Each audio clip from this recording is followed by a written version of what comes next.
you, those who are still here, and also our online viewing community.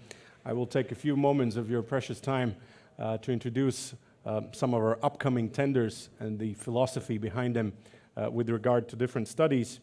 Clearly, as we are now primarily in the planning stage of Rail Baltica implementation, studies are a very active part of our daily work. And of course, as Dirts mentioned, I will do this presentation together with my close colleague, Kaido Zimmermann, who will take over during the second part of the presentation, and together we will be very pleased to answer all of your questions in the time.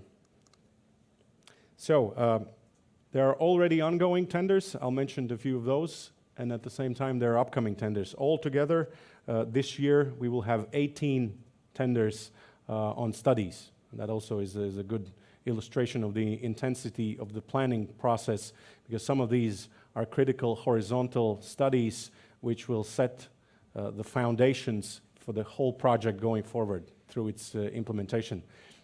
Yesterday, one major study was unveiled, the cost-benefit analysis carried out by Ernst & Young. Some of these studies are equally important and serve on the same critical path as the CBA. Some of the ongoing tenders I mentioned already in the Q&A, and it was mentioned in some of the previous presentations. We have a tender on design guidelines, which is of course very important to reaffirm and fully define the technical parameters for the implementation of the project, especially when it comes to the infrastructural side, both on the track side and the station, local facility and terminal development. This tender is already under evaluation.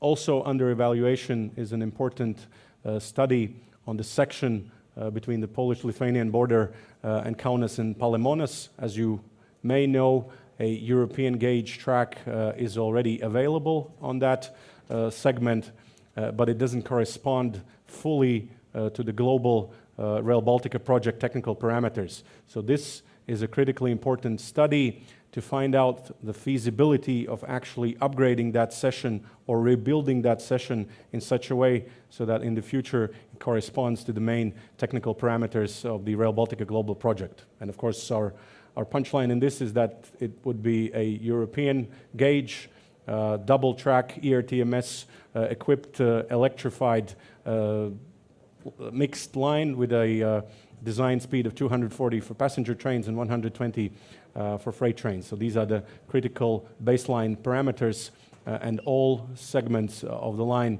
have to comply with that, of course, to ensure interoperability and efficiency of the line and infrastructure. Very important tender that's currently open, still some time to apply. For those of you who are interested, is a tender on long-term business plan.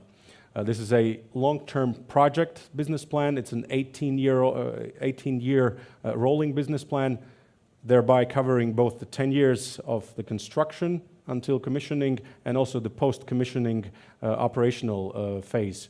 And not only it involves financial planning, which will provide many important inputs also for future financing and national co-financing elements for the project, but also areas and avenues of business development for the project. And again, that study will also take into account the findings from the CBA and also then serve as basis for different subsequent commercialization studies that I will also discuss. And finally, was also mentioned today, an open tender. You can see the deadline at the end of May, which refers to the tram line between Seaport and Ülemiste station in Tallinn. Also, during this study, important to find out how that part, which will be part of the Tallinn city urban node, will comply with the global project parameters. So that study also has a important dual purpose.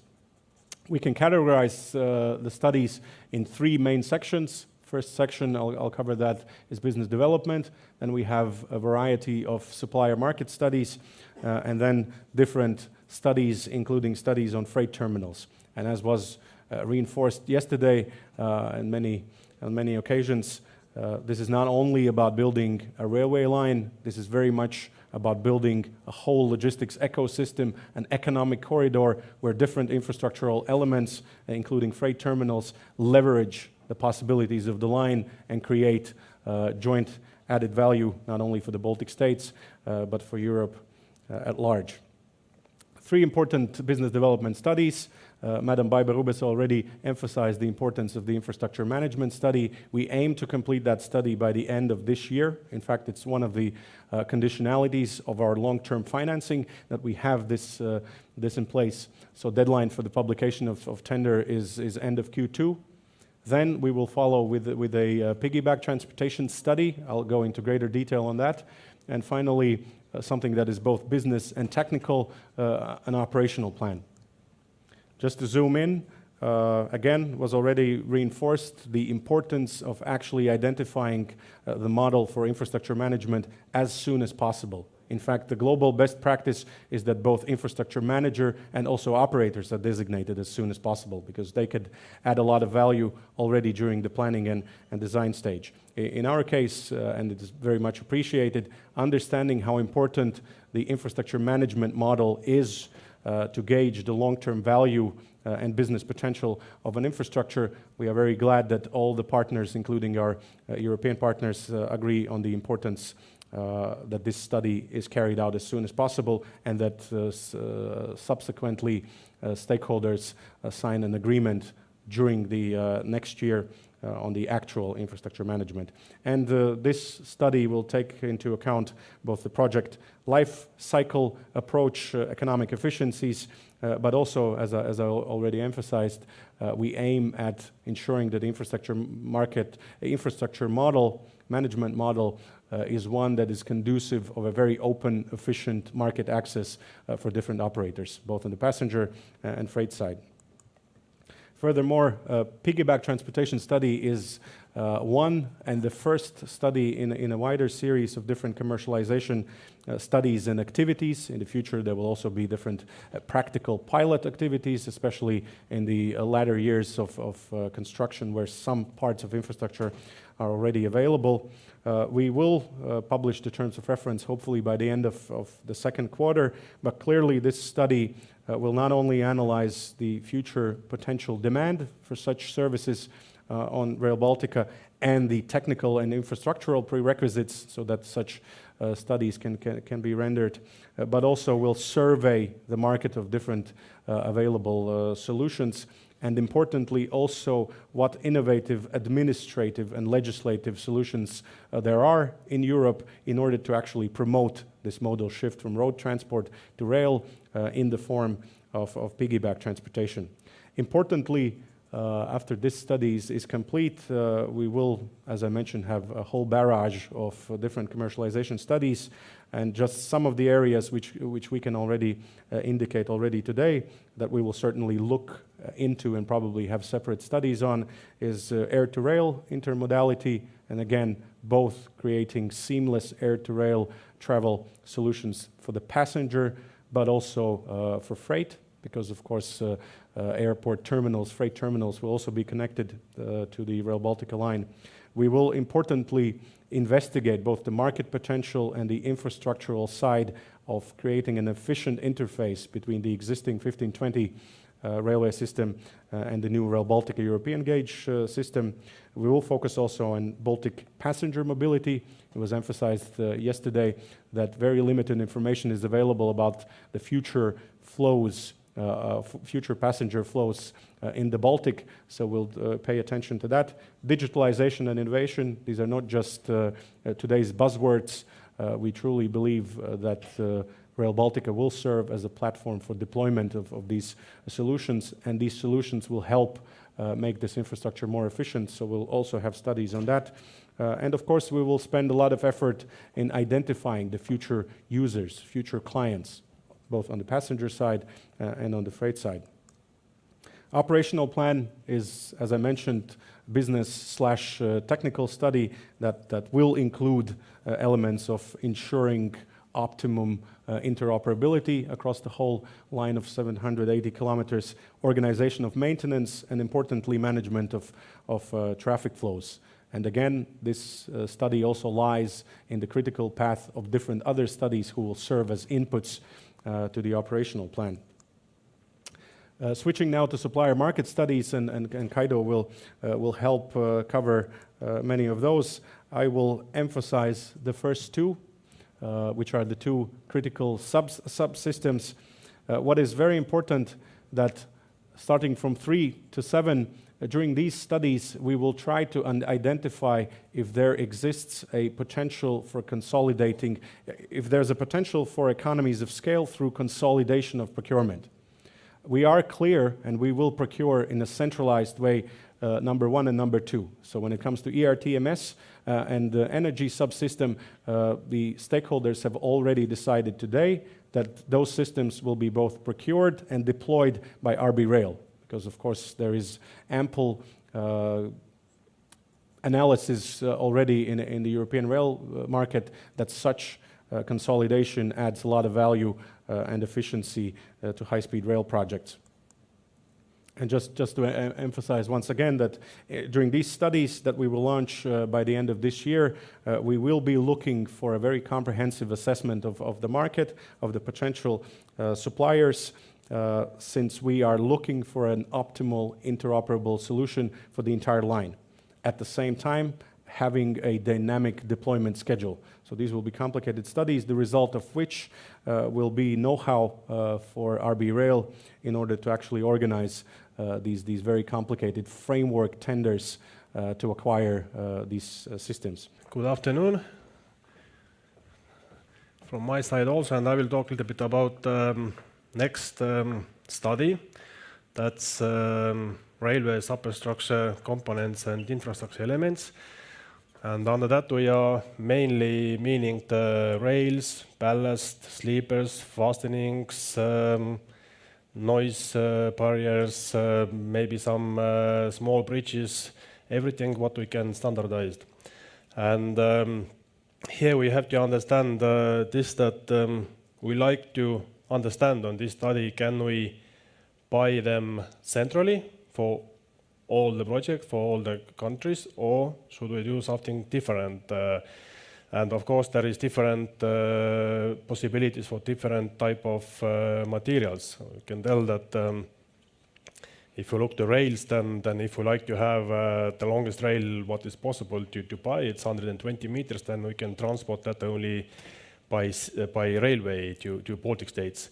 But if we are happy with 50 meters, then of course there is several ports we can unload these rails also, because we don't have rails and steel in Baltic states. So we will have to understand how we actually can procure these materials, what is the best way where we can save the money. And the other thing is, of course, that we have to also make such an agreement then that each country will start their construction different time, different places. So these procurements and this study have to show, can we make such agreements that if Estonians will starting, I don't know, 19 some works and Lithuanians maybe in some sections 2023, then still we can have the same agreement and we can buy with the same price with let's say sleepers for these sections. And of course the other important thing is to unify the different materials, so that we don't want this situation that the new infrastructure manager, well, whoever this will be, will have I don't know, 5-10 different type of turnouts in the section. So we like to have at least similar turnouts for everyone, because all our amounts here is only 200, maximum 300 turnouts per this project, and it will be very complicated later to handle all these spare parts for all different type of the turnouts. The same with fastening types, same many other things. So it's study about these materials. Supply of mineral materials for Estonia, Latvia and Lithuania. This is the other study, and here we are mainly studying the possibility to have gravel, sand and all other embankment materials in these countries. As you can imagine the amount what we need for this project is every country can say millions of tons, and can say more than 10 million each country what we need. And we have to study, is there such a materials available? We are making a study so that we are studying all corridor 50 to 60 kilometers to both sides of our line. And then if this is clear that there is or there is not such a materials, then these quarries what is available, we will also study the quality of these materials, because we have to understand, is there enough such a quality materials to build such a railway. And also we are studying environmental impact of these excavations on these areas. And of course the price, we are interested of that. And I can tell that also in Estonia, this study was already started, that actually first phase is already finished, and we have for Estonia already some understanding, but for Lithuania and Latvia we just preparing the term of reference, and then the second quarter we will start studying these materials availability also in Latvia and Lithuania. And of course we have to take account also that the same period when we are planning to construct the Rail Baltic, there is also the other large infrastructure construction project in Estonia, Latvia and Lithuania, that we have to understand that is there enough materials for all these projects. And after these studies where we have clear that there is materials or there isn't materials, then of course we will study how to procure that. Is it way that we will procure this centrally, or each contractor will procure their own materials or anything else? So it will be quarter 4, hopefully this year, when first 2 studies or 3 studies are ready, that we can do this part. Next is the freight terminals and others. So we have 4 studies here. First will be the Pärnu freight terminal.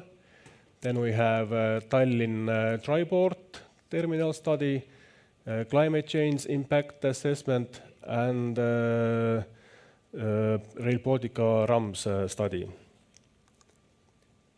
Pärnu is one point where we have now planned the passenger stations, but there is also possible to have some freight business on that, and that's why we will studying the possibility to make the also freight terminal in Pärnu. We will make some freight modeling and the market study, and then technical analysis, and we have to finally find the right place for this station. Tallinn freight station and Triport is a little bit, I can say, more complicated, because today we are doing the study for Muuga terminal, what is in the port of Muuga, and if we can solve all the questions how to load wagons in Muuga area, then we may not need the Triport terminal and this study at all. But the other thing what we have discussed lately, that there is also need for the future to understand if there will be Tallinn-Helsinki tunnel, where will be the entrance to that, and maybe we still have to do study for the Triport, so that this will be later possible to connect to the tunnel entrance also. And climate change impact assessment is also it's a small scale study, but we still have to understand what we may face in the future with different climate change risks. So it's is it flooding here or anything else, and then we like to understand what exactly we have to do during the design and later to avoid later bigger problems with climate change. And that's it. Thank you.